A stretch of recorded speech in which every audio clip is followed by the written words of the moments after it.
امام اہل سنت فاضل بریلوی رحمۃ اللہ علیہ کی بات یاد آتی ہے۔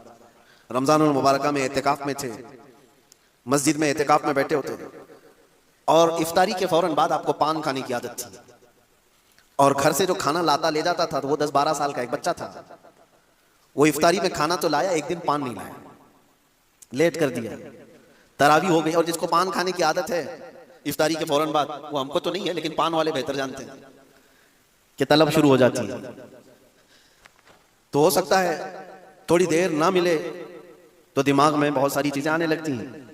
تراویح کے بعد وہ بچہ آیا پان لے کر کے، آپ پان تو لے لیے، ایک چماٹ بھی لگا دیا کہ اتنی دیر کہاں گیا تھا، تماچا لگا دیا اس کو۔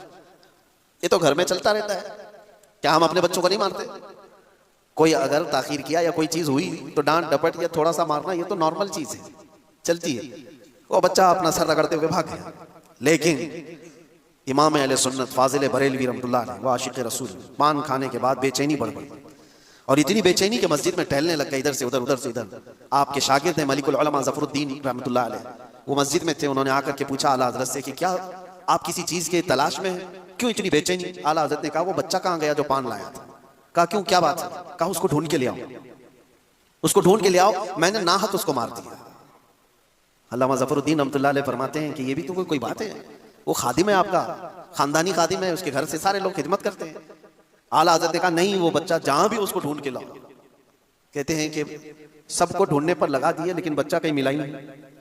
رات بھر اعلیٰ حضرت مسجد میں سوئے نہیں، اعتکاف میں ٹہلتے رہے، جو آئے پوچھے ملا وہ نہیں۔ سحری کا وقت ہوا تو پھر توشہ دان لے کر کے گھر سے وہ لڑکا آ گیا، کھانا لانے لے جانے کی ذمہ داری تھی۔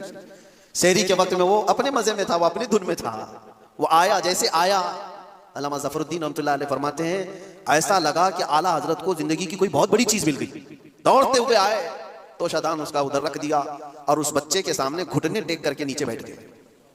12 سال کا لڑکا ہے اور وقت کا مجدد، گھٹنے ٹیک کر نیچے بیٹھ گیا ہے، اس کے بازو پکڑ لیے، کہا کہ بیٹا کل مغرب کے بعد تیرے پان نہ لانے پر میں نے تراویح کے بعد جو تجھے تماچا مارا وہ میں نے اپنے نفس کے لیے مارا، میری ضرورت کے لیے مارا، اس سے شریعت کا کیا لینا دینا؟ تو نے ایسا کون سا جرم کیا تھا جس پر اسلام سزا دے سکتا ہے؟ تیرا کوئی جرم نہیں تھا، یہ صرف میں نے اپنے پان کے لیے مارا ہے، کیا تو مجھے معاف کر سکتا ہے؟ بچہ کیا سمجھے، وہ اپنا ہاتھ چھڑانے لگا، بڑے مولانا چھوڑیے مجھے کوئی مسئلہ نہیں۔ علامہ ظفر الدین رحمۃ اللہ علیہ فرماتے ہیں پیچھے جو اعلیٰ حضرت کے بڑے بڑے شاگرد کھڑے تھے ان کی آنکھوں میں آنسو تھے، وقت کا امام اور مجدد ایک بچے کے سامنے معافی مانگ رہا ہے۔